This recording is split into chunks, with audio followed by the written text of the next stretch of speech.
Today's video is going to show you a few different examples and techniques that you can use to get started with your coral reef clay sculpture.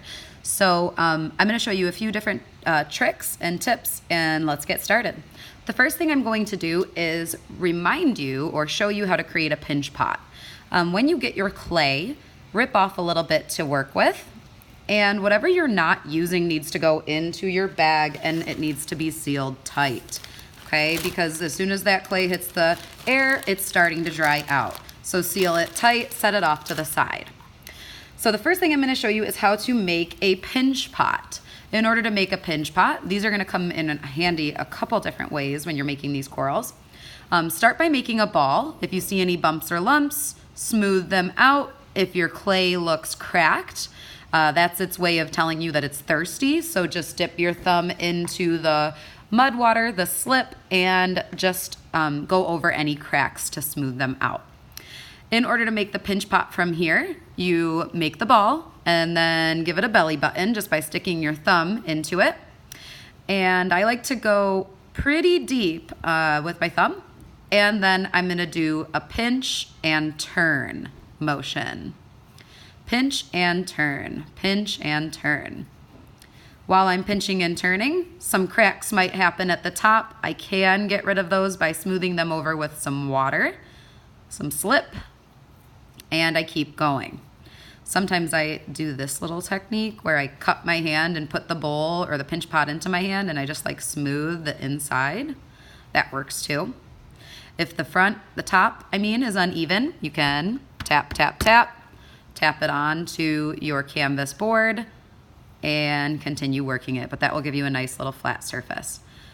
So this will be really nice for, I'm gonna make something that looks kind of like these ones. It's like my own version of it though. So it's hollowed out on the inside, and now I can flip it over and create a decoration or a design on the side. So I can do that with a marker. I could do that with like a marker cap, I could do that with any of the tools that I find inside of my basket. So that is how we can use a pinch pot. And this will just stay down and more coral will be connected to it. This is also nice for anything that looks like one of these and it has that top, like it's kind of like tube-like. That can be nice for that too. Pinch pots. Another example that I'm going to show you is something that's like a coil, something like one of these. So I'm gonna use my pinch pot and flip it upside down for this one because I want it to be kind of like a little basket that holds all of my coils coming out of it. So I'll just take little chunks of clay. I like to squeeze it in my hands so that it kind of starts off like a little mini hot dog, and then I roll it even more and I shape it to how I want. So I'm gonna make a bunch of these and I'm going to stick them into this little pinch pot basket so that they kind of represent something like you see here or here or here, right? So we'll do that. And I'll keep making these, but really quick, what I wanna say is if you want this to stick and stay, you must scratch with the toothbrush, slip, slip, scratch, and attach. Or, I'm sorry, scratch, scratch, slip, and attach. So scratch the toothbrush, scratch the coil, scratch the area that it's going to sit in, and then attach it by blending together. Not the whole thing, I obviously want this part to be up and on its own, but blending anywhere that I can to make it stay even stronger.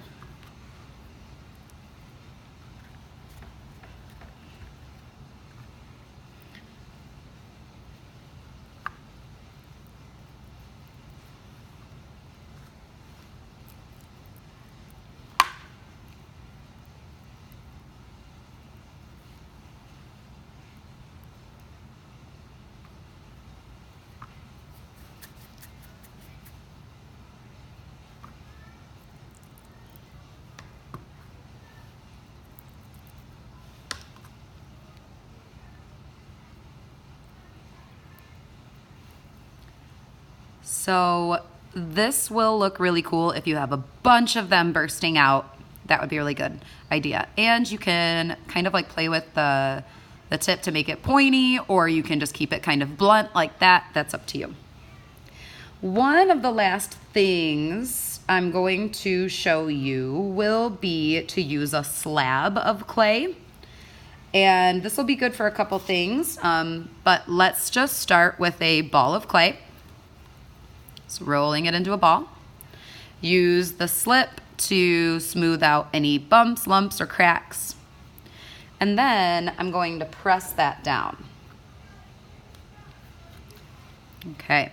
I don't want it too thin. I need to keep it a little bit thicker. From here, I can do a number of things. I can cut something out of this. If I wanted to create a starfish, I could use my pointy tool and kind of like map out how the starfish would look.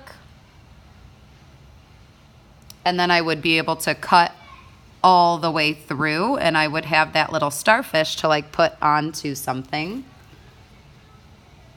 Now, I'm going very quickly. You would take your time with this. And then I would want to smooth out all of these edges. I don't want these to be kind of like left unkept like that. But for the sake of the demo, I'm going to leave it. So if I wanted this to sit on a piece of my coral or maybe like a little rock, I would just have to scratch, scratch, slip and attach. Okay, and I kind of wiggle it into place. I press it into place, and anywhere that I can blend it to attach it even more is always a good idea. Let's see.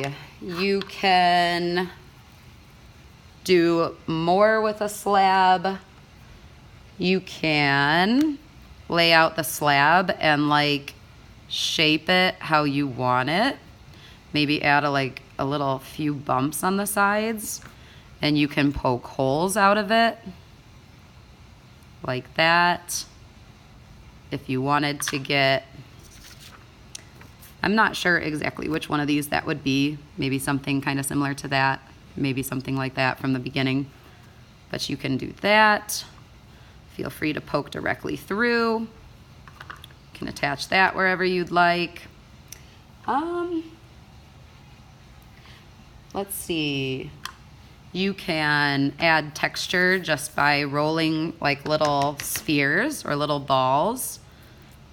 And you can scratch and attach those on, so you don't always have to be like digging into your clay or stamping into it. You could create a texture by adding something on top. So I'll do a couple of those. Scratch, scratch, slip, attach, right? So we can make cool textures like that. I think that's all I'm gonna show for right now. So good luck, artists, and have fun.